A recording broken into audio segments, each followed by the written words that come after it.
Welcome to another episode of Coffee with Kenya. I am your host, Kenya. I believe everyone has a story, and I am here to help people share their stories. We're talking real life, real laughs, real stories, and maybe even a few real tears. Today, I am so excited to have Dr. Wes Robbins join me on Coffee with Kenya. And so we met at a networking group. Alpharetta Rotary. Yes. Yep. I came 5 years ago? 4 years ago? Gosh, was it? Yeah, probably 4 years ago. 4 years ago. And so when I met you, I think the first time I met you, you actually were speaking that day. Yeah. And I was like, oh my gosh, this man has a powerful story and I need to learn more. So I've enjoyed watching your journey on social media, even though you're not on there anymore. Yep, I'm on. But I want to talk about that. We're going to talk about that. Bailed. Yeah, I love that though.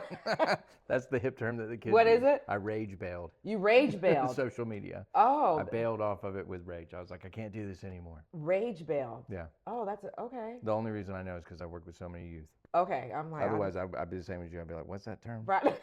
Yeah. I remember the terms like slay. That's being used, and then you remember eyebrows on fleek. Uh-huh. Yeah. Mm-hmm. Yeah. See, I'm showing my age right Yeah. now. Nobody No, I says know. that anymore. Nobody says you're the bomb diggity. No. No, you know what? I'm bringing it back. I'm saying you're bringing it stuff. back. Yep. You're bringing it back. The other day for Thanksgiving, I said something like, "Oh, this Thanksgiving's gonna be lit" or something, and my nephew was like, "Auntie, nobody says that." I was like, "They don't." He said, "No." I said, "Well, what's the word?" He's like, "Lit is not it." He's like, I can't tell you what it is, but that's it's not it. that. But Yeah. it's not that. I was like, "Okay, got it." Well, that just makes me feel better that Yeah. I'm not the only one that doesn't know all the new terms. But Yeah. rage bail, I like it. All right, so because it's Coffee with Kenya, I know you don't drink coffee, but you gotta tell me what's your. You got some tea. Yep. What's your favorite tea? Do you have a favorite tea? I do. I really like peppermint tea. Oh. And it helps with supposedly with digestion. And so I've been drinking a few cups of that a day. And I always used to make fun of my wife because she'd be like, "Oh, my stomach hurts. I'm gonna get a cup of peppermint tea," or I'd be like, "Oh, my stomach's killing me." And I always used to be the dude that was like Pepsid AC and Pepto-Bismol. And so now I'm rocking a bunch of peppermint tea, and I love it. And the one I like is whatever that company, Good Medicine, and it's got a little quote every time on the little thing. And so they're usually good quotes. Peppermint tea. Yep. I'll have to remember that when my digestion. Cool. Yeah. Okay. It's good any time of day. It's good. That's good. All right, so I gotta get into your story. Cool. Like I like to go right into it. I'm ready. All right, so tell me your backstory, the young version of Dr. Wes Robbins, and we'll get into your how you became doctor and all that. Yeah. Give me the young version. Yeah. So going all the way back, I was born in Des Moines, Iowa. Oh, okay. I don't remember it at all. Okay. I lived there for like a year. Okay. Pictures of my dad holding me, little baby. He had a big beard at the time. Worked at a bunch of different plastic plants like Print Pack and different stuff. And then we moved, and I think we moved North Carolina, South Carolina, Virginia, and then landed in Georgia when I was about 12. And so Georgia feels like home for me. Yeah. That's most of my adolescent memories, but we moved to Powder Springs. Okay. And I went to McEachern High School. Mm-hmm. And, man, both of my parents are awesome, still together, and just incredible. I got them tattooed on my arm. They're up there somewhere. That's a question I'm going to have. Okay. Okay. So go ahead. But they're amazing. My mom got her master's in behavioral analysis from Drake University. My dad went to the Citadel Military College in Charleston, South Carolina, and then went into the business world. And so, we moved here when I'm like 12.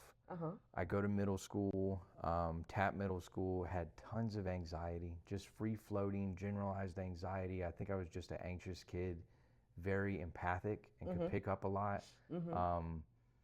So middle school was a real struggle for me, but I made it through. And then right around 16 is when I was freshman year, McEachern High School. I met a group of buddies that became like amazing to me, and I still talk to a lot of them. We're on a group text. Nathan, Justin, Bobby, Mike, Josh Brackett, like all and they're all doing awesome and have families, but they were really my saving grace in high school and helped with my anxiety. I had this friend group now that I could trust. Yeah. We lived across the street from the high school.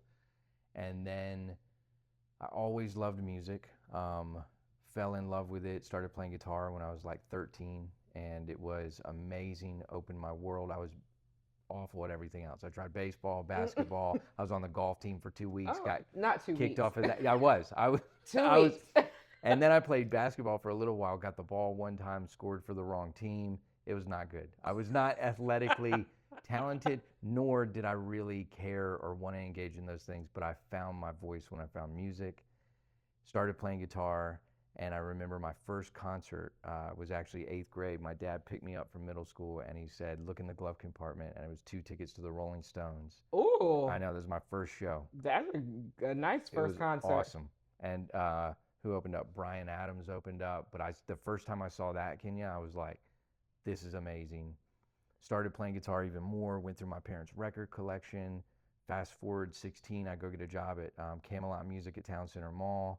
I started working there, loved working at CD shops, immersed myself in music.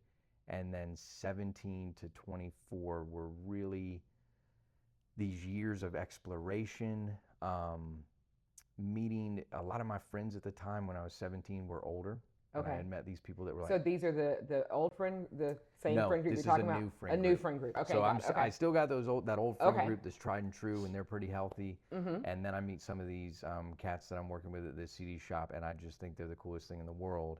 But they are running with some pretty hardcore substances. So I get involved with marijuana. At first, really didn't like it, but then kind of started to have a love affair with cannabis in certain ways. It became more of my daily codependent, a meshed relationship, and then that escalated to cocaine use, methamphetamine, and then it happened very quick, probably in the span of about 2 years, where it was like 3 arrests, emotional turmoil, fallout with my family, a ton of soul and spirit loss, and I was just exhausted. Got to a place, I was very fortunate that, one, I didn't overdose, or I was taking so many just high risk, because there was really a part of me that was very disillusioned with life, culture, reality, my place in the world. And so I was seeking and searching in these high risk taking behaviors. And then it kind of came to a halt around 24, and I was able to come away from the hardcore substances. I don't want to say it was easy, but it was very clear to see how damaging and debilitating it was. And it was a certain group. So I stepped away from that entirely, but kept going back to my relationship with cannabis. And so there I was at like 24, and I could probably outsmoke Snoop Dogg. And that was the biggest thing that I had to my name. And I was like, this isn't good. And I'm not happy. Yeah. And I need to do something more with my life. And so I came away from my cannabis use around 24, barely finished my bachelor's in psychology from Georgia State, and was working in another CD shop. And that's when I really started to pour energy back into myself and just be like, I want something different for my life. And it's either going to go one of two ways. I'm either going to keep trying to get high to escape my life because I don't love it, or I'm going to build a life that I love so much that I don't want to escape it. And so I'm very fortunate, by the grace of God, natural consequences, my parents, family, support. I just turned that corner at 24 and decided to live instead of destruction. And just I think that what's so amazing about your story is that you just made this decision. Like, you made it with no rehab, Well, I mean, there was a lot of court mandated, where I had to do like 90 days of AA, and had to go to Georgia Recovery Centers, do a drug and alcohol assessment, had to do 6 months of group counseling every Saturday. So I think those things planted seeds, and definitely started to influence me. But it was this real soul thing that happened, man, where I was like, I remember it was December, maybe 2004, 2005. And I was sitting in my apartment, and I just smoked, and a bunch of people had left, and I was watching a Red Hot Chili Peppers DVD. And I was thinking about that band and all the drug use they had been through. And I'd read the lead singer's book, Anthony Kiedis' Scar Tissue, an amazing book.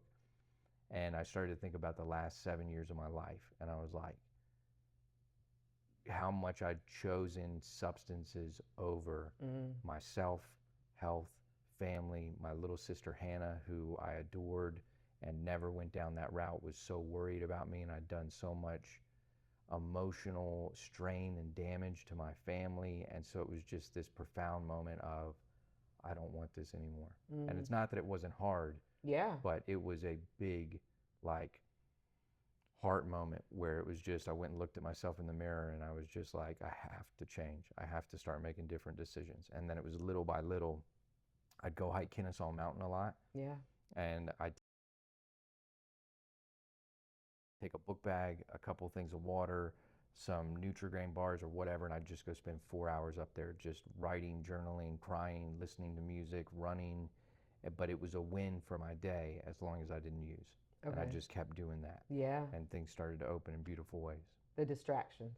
Yeah. Away from it is really what it was. And more, I kind of view it as I was, for the first time, beginning to sit with myself and not run from my pain. Yeah. Whereas before, it's uncomfortable anxiety and pain would arise internally. And if I could go snort something or smoke something or do, you're gone. And you don't have to sit with it. This was, I'm not going to run from my pain anymore. Yeah. And so this was, you think, anxiety and pain you were carrying from middle school? Like, I mean, because I know you said that you... I think it was a culmination. I see kind of my development as an adolescent and young adult is I was very disillusioned with the world. I was very frustrated with modern day culture and society and what it valued and what it told you worth and success was. And so all that angst, I was very much like Rage Against the Machine, kind of like, what the fuck? Nobody's happy. Yeah. It doesn't look like anybody's really living an authentic life that they want. Everybody's suffering and struggling. I don't want that, and I can't find a way out. And so what I could find was extreme risk-taking, these sensation-seeking, rebel-rouser individuals that were kind of pushing the fringes of behavior that I was like, all right, well, that looks interesting. Let me go explore that, but almost lost myself in it. And then it was a kind of weaving back from that and going, all right, what do I even want for my life? And what am I capable of? And what brings me true joy? Because this isn't it. Yeah. That's so good. So good. Not good, but... Well, just, no, I'm like, not good, but good that you were able to come out of it. I think it's by the grace of God in certain ways, and spirit and the divine staying with me. And I don't feel like I was ever abandoned by God in any of those moments. I was turning my back. Yeah. And I wasn't letting spirit come in. And I was strong-arming it with ego. Yeah. Yeah. I was somebody the other day was like, he wants the broken. Like, that's what he wants. Like, he wants the broken so he can put you back together again. And absolutely. then we're able to be witnesses to other people that are going through. So, your testimony. So tell me, all right, so we talked the other day, and you get your bachelor's. You go, because we got to get through, this might be a part 2. But you are working at the record store. You're making $8 an hour. Yep. You have your daughter. $7.45 or something like that. Whatever minimum wage. Whatever minimum wage was. Okay. And we're in, what year are we in? So this is probably like 2005. Okay, that sounds about right for me. Yeah. Yep. Sad it's not changed that much, but that sounds about right. So you work at this record store. Yep. You're married? At the time, I'm dating. Dating. Okay. Alrighty. Met this amazing woman. Said, when we first met, I said, I don't believe in marriage. I'm never going to have kids. Love is dead. And I'd had my heart broken, and I'd been through a rough relationship, one of my first relationships. And so I was just really resentful and all these things. And she was like, you're an idiot. I think you're really cool. I think we could be really amazing together, but I don't play any of that nonsense. You kind of have to decide. And I remember one of my favorite stories, Kenya, is we went out and we were eating. It was somewhere, it was like what was that restaurant called?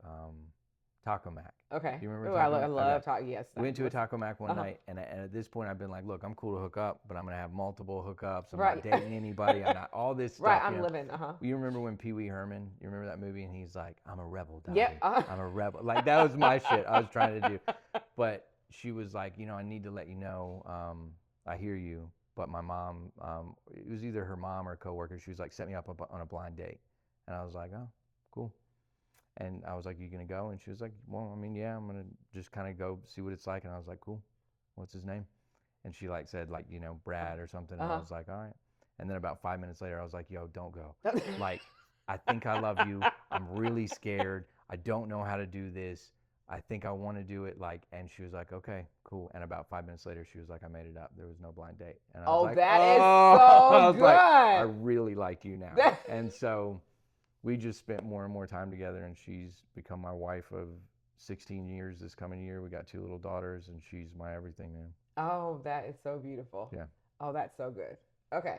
So I like her. I have not met her, Yeah, but I love she's that. awesome. That, yeah, it's like that story right there. That sounds like a Kenya story. This is what we're doing. Yep. This is how it's happening. All right. So you working at the record store, you're making this 7.45 Yep. an hour. I got to make a change. And so you have your degree at this time, or you're going? I have a bachelor's in psychology. Okay. I'm looking for jobs. It's rough. They're not even paying as much as the record store, some of them, and I'm trying to see where I can go. Wait a minute, they're not paying as much as the record store. Yeah, a lot of them. I mean, bachelor's in psych. I had some entry level positions at different centers, maybe paying a little bit more, but not anything that felt like it could be a career in any way. Right. And Yeah. so I was like, maybe I'll go back to law school. A lot of my friends were going to law school and doing things like that. So I started to study for the LSAT, and then I was like, what am I doing? I don't think I want to be a lawyer. And then I was like, I think I'm going to go look at a master's in counseling. And at the time, I was like, I don't even know if I believe in therapy, but I think I could do this. I went and did an orientation at Argosy University, and they gave us a book called On Being a Therapist by John Kotler, and I read it in 2 days. And I was like, I think I want to do this. And so I went every Monday and Wednesday night. I would take one class at a time. It ran from 6 to 9.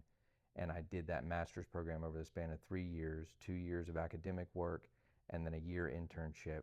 And I did that the entire time I was working at that CD shop.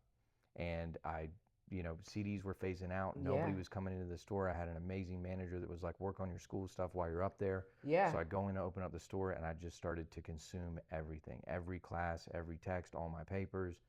And the whole time I was like, I don't know where this is going to lead, but I'm just going to finish this degree. Yeah. And I went from doing my bachelor's, I had like a 2.3, barely got out with my GPA. The master's, I had a 3.98, and I was zoned in. And at that point, I was taking care of myself, and I started to engulf myself in psychology, which I come from a background. My mom's got her degree. My grandmother's got an EDD in psych. And so I fell in love with it and just kept going. Kept going. Yeah. So I know you go and you work at a nonprofit?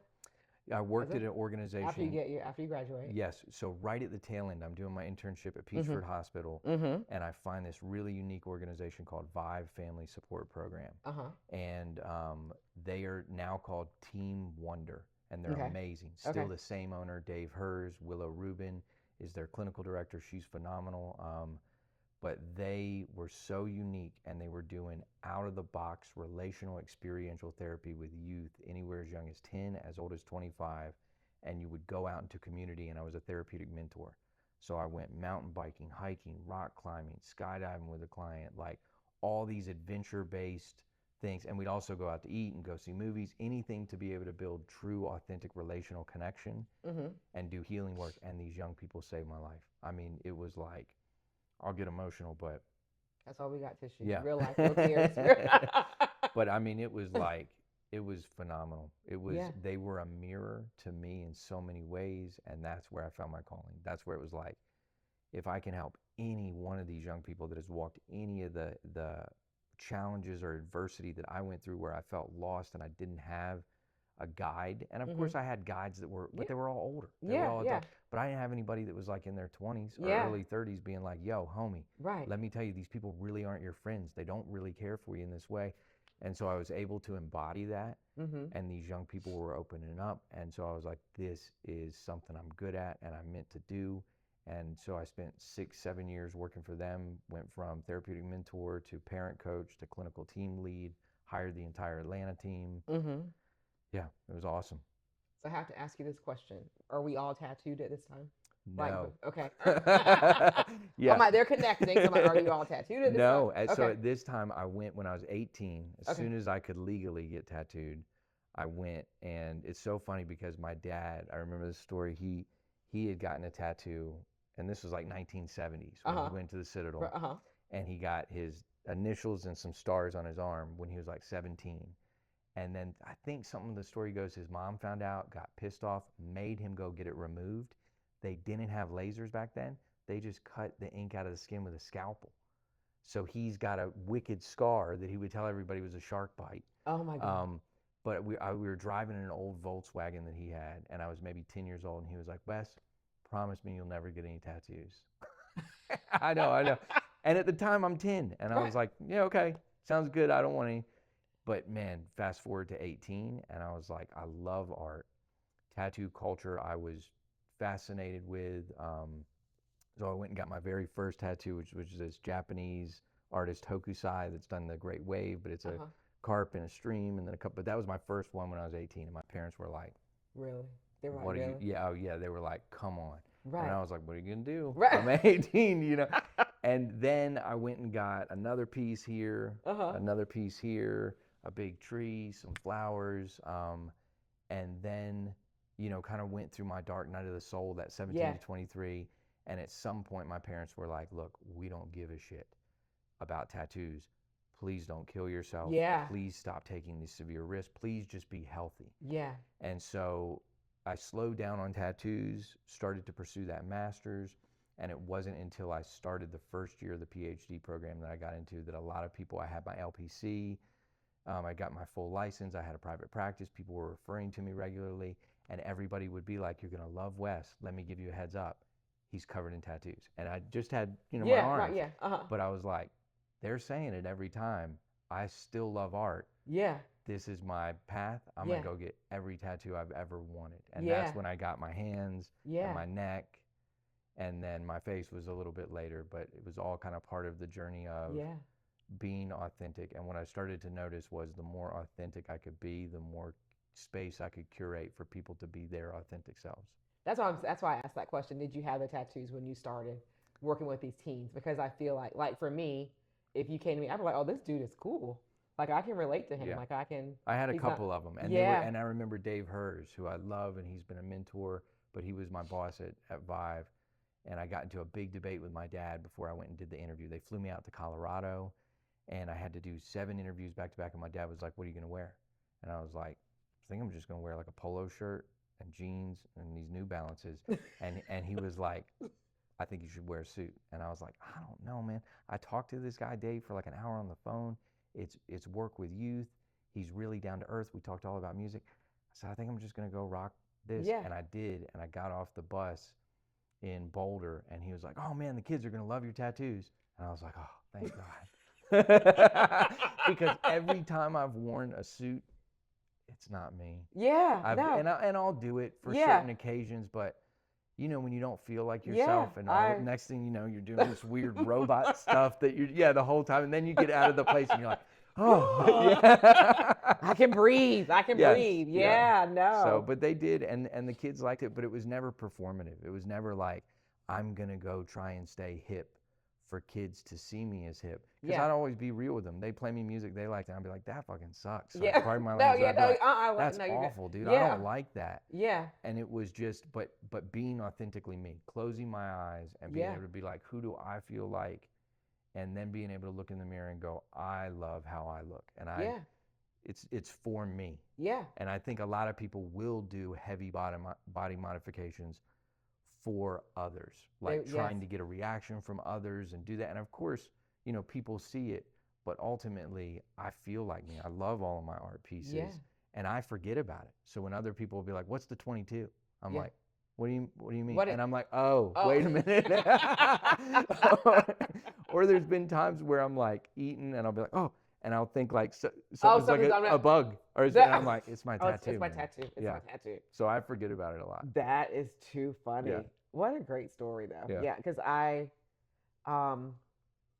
do think that people oftentimes, like I see, it's like they do so much, and I'm like, that's not you. I always like to see the videos where like, because as women, we do all the things. We got to put on the eyelashes and all the makeup. Well, there's a whole lineage that it's been for women. Yeah. That that I think about as a man a lot, where I'm like, gosh, I don't know how I'd maneuver that. No. Sometimes John is like with me. He's like, I just like it when you're just like your natural self. Like, why you need all that? Yeah. And sometimes I'm like, why do I need it? Yeah. Yeah. Yeah. Okay. All right. So fast forward, you get your PhD. Now we're going into. Have we gone into practice for ourselves? Yes. So right when I decided to leave, Because I want you to tell the Vive. $65,000 story because it's Yeah. so powerful. Well, right when I left, it was 2014, Mm-hmm. and I was looking at PhD programs. And at that point, I'm the clinical team lead Mm-hmm. and making a decent salary, Mm-hmm. 65 grand a year, Mm-hmm. and they're awesome, Mm-hmm. and I love them. And I've stayed with the organization now like 6, 7 years, Mm-hmm. learned so much, and then found this incredible PhD program at the University of West Georgia in Okay. Carrollton. Mm-hmm. And it was a PhD in consciousness and society with 3 different tracks. It focused on humanistic, transpersonal, and critical psychologies. Brilliant professors, unique exploratory psychological aspects like Buddhist psychology, mind and body, transpersonal psychology, consciousness studies. I was in, it was Mm-hmm. amazing. I get accepted. The first year happens, I think I can do both. We had just had our first little daughter, Story. We found out that she had pretty severe special needs, autism, a genetic deletion. And I'm like, okay, I can be the clinical team lead and I can do this PhD. And Kenya, it was like right around Thanksgiving, that first year in 2014, that I'm driving down to see my therapist. I get a call from our admissions person. They're like, we got a new family for you. Let me give you all the details. You're going to be the parent coach. And I just broke. I walked into my therapist's office and was like burst into tears and was like, I can't do all of it. I can't keep up with the academic rigor of the Yeah. PhD the way I need to. What am I going to do? And I had to do a ton of soul searching, met with my mentors, met with my therapist. And I was like, I'm not, having a little baby is number one. I'm going to show up as a father and I'm going to be there. And I'm not going to neglect time and space that I need to devote to that. And then number two was, I don't want to let go of this PhD. It's something that my heart wants and my soul wants. Mm-hmm. So number three was, I think I got to quit this job. And I got on the phone with Willow, tears, and was just like, I love you guys, but I got to walk. They were incredibly respectful. And then I decided to go into private practice. And I was so nervous that first year. I was like, all I want to do is be able to supplement the money that I was making at this organization. And the first year I made 120K.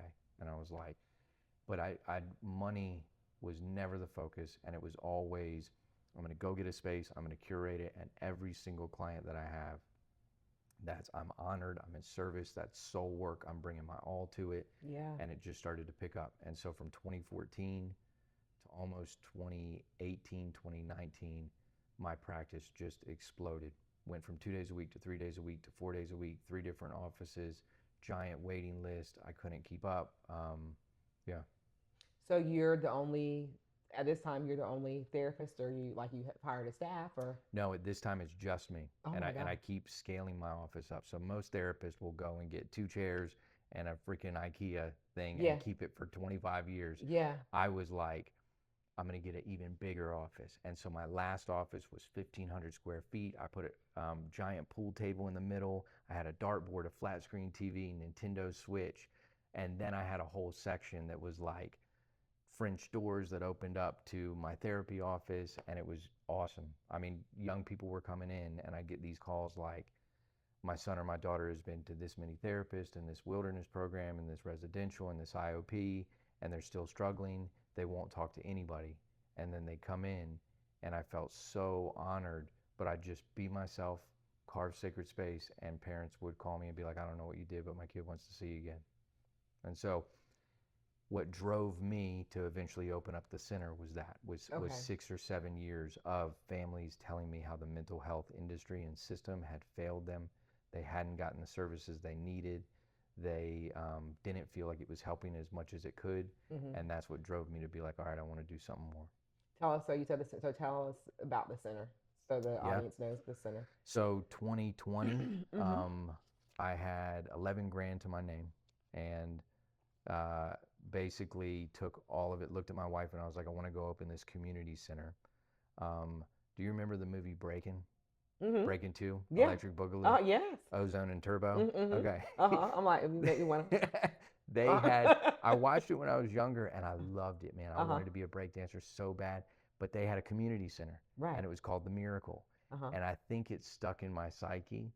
And there was a part of me that wanted to just build something that had never existed before: arts, music, culture, experiential work, creativity. Because, man, I had that at my office, Yeah. but I could only see one at a time. Okay. And so I found this 8,500 square foot space, and Kenya, it's still a blur. It's like beautiful, beautiful things happened. So many lessons. Many people came on board at first, and we were Wild West, man. I didn't even know who to put where and what position and what title and anything. I was just flying by the seat of my pants with everything, but I knew how to care for families. Okay. And I knew how to help young people. And so that's what we did, is we bonded together as this organization and community, and we just kept serving families, and we rocked it for about 5.5 years. But what I noticed was my ornate, organic abilities are not one that loves managing, running organizations, personnel turnover. I thought I was going to find 10 people and we're going to just like, rock it and stay like that for 50 years. And then people were having to leave, and I was having to let people go. Yeah. And it was just rocking me on every level, but I was trying to do it all. There Yeah. I was as a clinical director and also being a supervisor sometimes, but trying to put boundaries. And so, but my dream was to help these families more. And I was like, and that's what I stayed focused on. And so we ran for about 5.5 years, and I'm deeply, deeply grateful to every single mentor, therapist, community. The community showed up in a huge way. Families supported us, helped me with business mentoring. And I got to a place, though, where it moved from this soul work to survival work, and I had completely fried my nervous system, started to have severe panic attacks towards the end, couldn't even go up to the center, and was still trying to figure out a way to keep it going. My wife became the CEO. We got a new clinical director. We pivoted to try and work with insurance and become an IOP. I used every resource I could, but I had my hands on the wheel and I didn't want to let go. And as soon as I saw how unwell I was and how unwell my mental health was, I let go of that wheel, started to focus on my own healing, decided to close it. It was this September, so not even a couple months ago, and the weight that has lifted off of me feels indescribable. Yeah. But I'm deeply grateful for every day, every lesson, every family we served, every youth that came there. The spirit of eternal strength still lives in it, and I'll cry. Yeah. You said, and I'm trying to remember exactly what it was. You just talked about letting the wheel go, but you said something about ego, and I can't remember exactly what it was. Your ego. Yeah, I mean, it was What did definitely. you tell me? What did you say? It was so powerful. I see it as, typically when you hear people talk about ego, they'll talk about it in this pop psychology way that kind of is like Donald Trump, Kanye West, full arrogance, I can do anything, narcissism type. Yeah. That's not what I mean when I say ego. Ego, I like Eckhart Tolle's definition of ego, which is anything that tethers our identity. And my identity had become that center. Okay. I had gotten so woven into, this is my mission, this is my purpose, this is who I am. I do not exist without eternal strength. And that had become so dangerous that my ego was gripping that wheel, and it was being fed in different ways by other clinicians, by the community, by parents going, this is incredible. We've never seen anything like this. You've saved our son or our daughter's life. You can never let this go. You have to keep going. And so there I was, falling apart emotionally, spiritually, psychologically, but still just gripping and going, I'm going to strong arm this. Thanks, God. I got this. I know. I know where I should, but I know where I'm driving, Yeah. And then finally, I had the worst summer. This summer I was at home. It got to a point where I was having difficulty leaving the house. I was having such bad panic attacks when I'd get up to the center that I'd have to leave. And I moved a lot of my sessions to virtual and was trying to push through. And my wife was, I was just waiting for this moment to hit that was never coming. And I was like, maybe if we financially lock in, maybe if we lock in with the team, maybe if this happens, then I'll be able to calm down and it'll all work. And what I recognized is that was just this narrative I had created. So as soon as I decided to let go, and I actually went out to Arizona and I did a 3-day spirit walk that was beautiful and profoundly healing. And it was during that I was like, I have to close the center. Yeah. I can't. And it wasn't even, oh, maybe if I make these pivots and I can get it to run like this or do this. Yeah. It was like, no, I have to bring this to a halt. Yeah. Stop it and walk a different path right now. It's amazing how sometimes we hear the Holy Spirit talking to us, but we just still want to. He's clear. Oh, yeah. He's so it's so audible. Yep. And but it is that we want to hold on to what we believe is right. So good for you for listening. Yes. And obeying. Yeah. I mean, I probably should have done it. I was towards those last 2 years. I mean, it was like I was running on fumes. Yeah.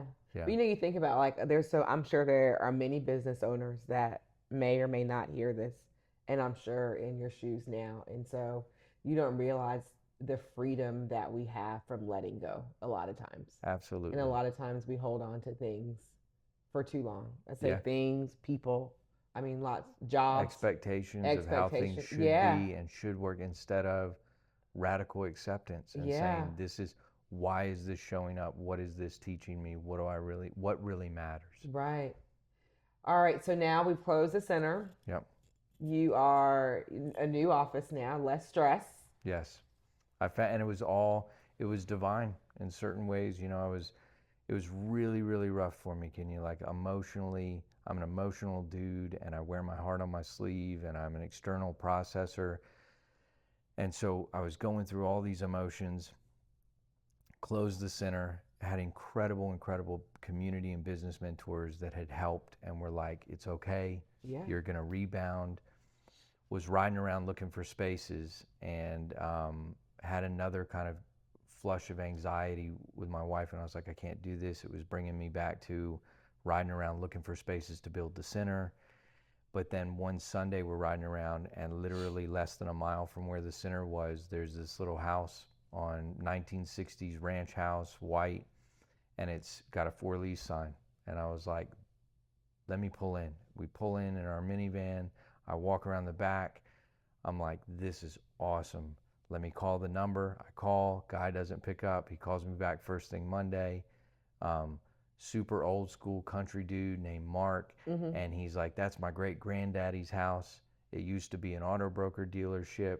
What type of work do you do? I'm like, I'm a psychotherapist, psychologist. I tell him my story. He's like, well, come check it out. We walk through it. It's beautiful. It's got a kitchen, 2 offices, awesome waiting room, beautiful sunroom, giant backyard, giant front yard, and he's right next door and runs his tool company that he's run since the 1970s. But what gave me chills is he manufactures all these different little pieces and tools for like drop ceiling and different stuff. And he gave me a keychain that says Jesus Thinks. He makes them. And he was like, I don't know if you're a believer. And I said, brother, I follow Jesus all day. And then while we were signing the lease, he said, I see you got 33 tattooed on your eyelid. Mm-hmm. And I said, yeah. And he goes, check this out. And the name of his LLC is MB33 LLC.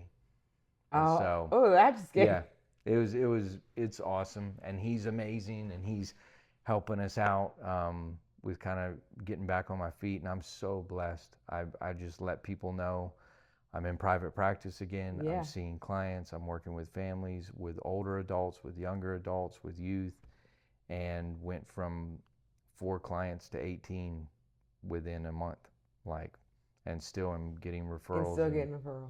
And so I got to be careful. Yeah. Because I'll do the West thing where I'm like, time to build a center again. and I hire a bunch of people. And now I'm kind of recognizing, you know what? I did that from 38 to 43. Right. I'm 43 years old. Yeah. Now my days look like I wake up. Yeah. I read Course in Miracles. I do yoga. I do breath work. I prioritize. I see clients starting about 10 or 11. I stop around 5. Yeah. I'm doing it 3-4 days a week. I'm with my family. Mm-hmm. I'm coming back into balance with myself, with my family, with spirit in ways that I haven't in the last 5.5 years, which were an awesome time period, but a roller coaster that I learned lessons that I'll never repeat again and won't ever exhaust myself to that limit again. That's so good. Do it the West way. I'll do it the West way. Yeah. Open another center. Turbo and ozone, man. I'll be like, time to break dance. Let's go. No. Yeah. No. And You're now stay I'm right just, where you are. But the biggest lesson is I'm letting spirit lead. Yeah. You know, and I'm like, I may have some plans and pointers of where I would like to go, but ultimately it's going to be spirit. Yeah. And just trusting that. Yeah. We have to. It's easy to. Yeah, it's just easy to go the way that we want to go and not the way, that he wants to. All right, so this has been so good. This is awesome. I love being here. This is like so good. All right, so I have 3 final questions for you. Okay. All right, and they're kind of, all right, so someone's struggling with addiction. They got some teens, right? I have a lot of friends that listen to this that have teens. That are feeling like stuck in direction, kind of like where you were. What's some advice you would give to them? To the parents or to the teens? Or both? To both. Okay. To the young people and the youth, I think it would be just this message of, and this is, I will get emotional, but knowing that you are enough. And knowing that there is never anything external that is going to bring and gift you with the healing that will be as powerful as what you have internal. So those external things that you're reaching to, and it's not judging or critiquing them and where they're at in their journey, but just knowing the most powerful healing force lies within them, and the real thing they're seeking will be when they come away from the external and go deep within the internal. And there's more light and beauty and empowerment and strength than they could ever imagine, and they have that. And so I think doing depth work on yourself and not being afraid of that, and not being afraid to try and find a therapist or a clinician or a counselor or a mentor or a spiritual worker, somebody that you trust. Yeah. Because you're on the radical pilgrimage of growth. From those ages of like 12 to 25, identity development, peer relationships, worldview, hormonal growth, neurological development, like it's everything. And it is one of the most heroic journeys that you can walk through, but you're not alone. You can find your tribe, you can find people, you can find community, but you can also work on yourself, and you're beautiful and you're not broken. And you're not sick. You're beautiful and you're not broken. Yeah, 100%. That's so good. And then to the parents. Yeah. Parents. Yeah. Parents. Yes. Talk to them. Talk to them. I mean, I'm hardcore with it, and it's only been after years and years. I used to be very timid with the parents because I'd be like, oh my gosh, they're bringing me their kid and this. Yeah. And now I'm like, look, mom, dad, you really want to help your kid? Do your own work. This entire journey is a mirror. It is an invitation for you to do depth work on yourself. And my favorite work is Dr. Shefali's Conscious Parent work. She's written a book called The Conscious Parent, The Awakened Family, The Parent Map. And she says the biggest paradox for us as parents is that we are singularly influential and at the same time frighteningly powerless in the lives of our children. You can guide, you can influence, but you cannot control your child. You cannot control how they think, how they feel, how they behave. They are vessels of their own. And so you have to start to look at yourself and what your child is triggering for you, what's showing up. Because most of the time, as parents, we just project all the time on our children. And whatever's going on for your child, they are acting out what they're not talking out. There is something deeper going on, and you have to focus on relationship. The more you focus on behavioral control, the more myopic your lens gets, the more frustrated and overwhelmed you become, the more you ride this roller coaster, the more you step back and care for yourself and become present and conscious and work on your own anxieties and your own fears, the more present you can be with your child. And Dr. Shefali says, there's another poignant one. She says, a parent's biggest fear is a child in pain, but a child's biggest challenge is a parent that is unable to witness their pain. Say that one more time. Just the last part. Yeah, because that was good. The greatest disservice you can give to a child is not being able to be with them in their pain, to witness their pain, and to just try and change it. You just need to change. You just need to change this behavior. Just stop doing this thing and our family will be okay. Yeah. Instead of going, what is your pain about? How can I be with you? I'm not going to run from your pain. What help do you need? What is going on? Trying to understand on a deeper level and never letting go of relationship no matter what. Setting boundaries, getting to a place, I got arrested 3 times. After the 3rd arrest, my parents were like, yo, we love you. Yeah. We will do anything for you. Yeah. But if you call us from jail, we are not bailing you out. And I was like, what? How dare you abandon your child like this? And now I look at it and I'm like, it was a gift of love. It was them saying, here's our boundary. And so, but they never, ever severed relationship, and they were always going to be there, but they were just like, you keep getting arrested, you're going to have to pay for the attorney. We're not coming. Yeah. Because it becomes enabling. Yeah. Yeah. That's a whole nother talk. We were talking about that earlier. What did we call it? The no contact. Yes. But that's a whole nother. All right. After everything you've been through, what do you hope the legacy one day will be for EternalStrength and Dr. Wes Robbins? Well, and forget Dr. Wes Robbins. I mean okay. When I hear EternalStrength or anything that I've done, I hope that one, it ain't me. It's God. It ain't me. I'm not taking credit for that. I mean, I might take a little bit of credit that I can channel and become the vessel and listen and align with spirit. But the legacy that I hope that we get left is that it's reminding people that they are not sick, they're not broken, they're not ill, they have everything they need within them. They are eternal strength. Because our psychological and psychiatric system has told people for years that they have diseases and they're broken and they have these syndromes and they're never going to be well. And I really think when it comes to mental health, it's like physical health. You're either caring for it or you're neglecting it. But it's not like there's hundreds, thousands of people that are mentally healthy and hundreds of thousands that are mentally unwell. We're all this amalgamation of biopsychosocial, spiritual influences, but it's the message I want is no matter what you're going through, no matter how your brain and your body works, you are a unique being of light. You have things to gift this world with, and you are not broken and you are not sick, and you can heal from whatever challenges are occurring. Powerful. So powerful. This is awesome. This was so good. Yeah. This was so good. All right, guys. Coffee with Kenya. Coffee with Kenya.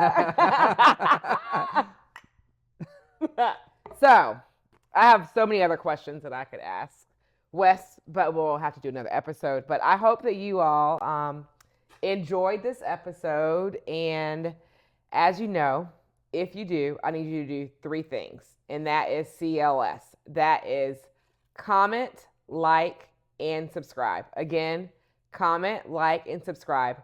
Make sure, please, if you have teens, parents, anyone that needs going through mental health challenges, that you share this episode with them. I really, really believe that it will help them. And I just thank you again for joining us. Thank you, Kenya. Amazing. Pleasure. All right. Cool.